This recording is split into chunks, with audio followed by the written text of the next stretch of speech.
ఊరంతా మూగబోయింది.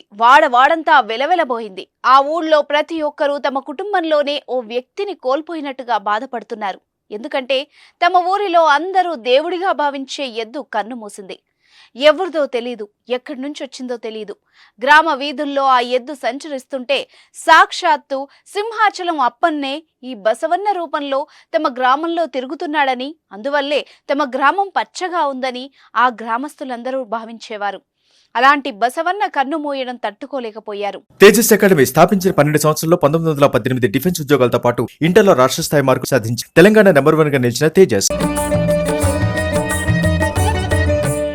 అందరూ ఏకమయ్యారు. ఎద్దుకి గ్రామంలో డప్పు వాయిద్యాలు, మేళ తాళాలు, భజనలతో గ్రామమంతా ఊరేగించి శాస్త్రోక్తంగా అంత్యక్రియలు జరపాలని నిర్ణయించారు. విజయనగరం జిల్లాలో ఈ అరుదైన ఘటన చోటు చేసుకుంది.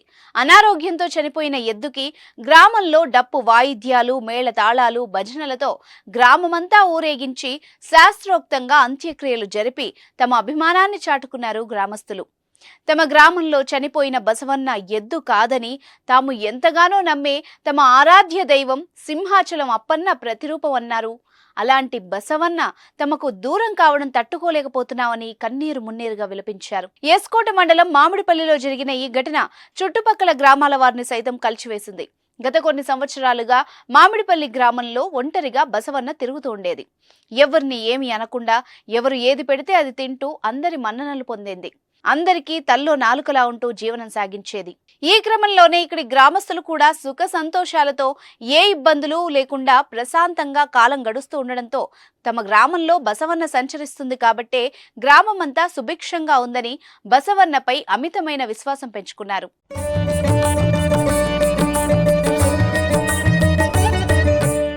దేవుడి ప్రతిరూపమనే నమ్మకంతోనే బసవన్నకు గ్రామస్తులు రోజు పూజలు చేసేవారు.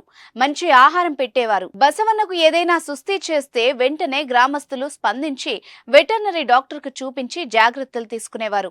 అలా ఏళ్ల తరబడి తమతోనే తమ గ్రామంలోనే సంచరిస్తూ ఉండడంతో గ్రామస్తులు కూడా బసవన్నతో మంచి బంధం పెంచుకున్నారు. బసవన్నను సింహాచలం అప్పన్న స్వామిగా భావించడం వల్ల గ్రామస్తులెవరూ బసవన్నను కొట్టడం గాని తిట్టడం గాని చేసేవారు కాదు.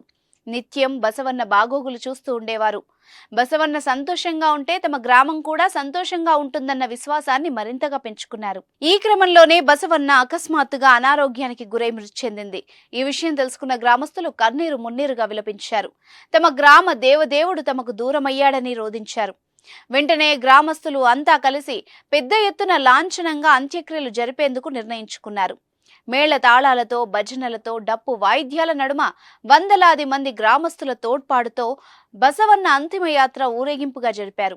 గతంలో ఏ వ్యక్తి చనిపోయినా జరగనంత ఘనంగా బసవన్నకి అంత్యక్రియలు జరిగాయి. అంతేకాకుండా అంత్యక్రియల తర్వాత కర్మకాండ కూడా నిర్వహించి గ్రామమంతా కలిసి భోజనాలు చేశారు.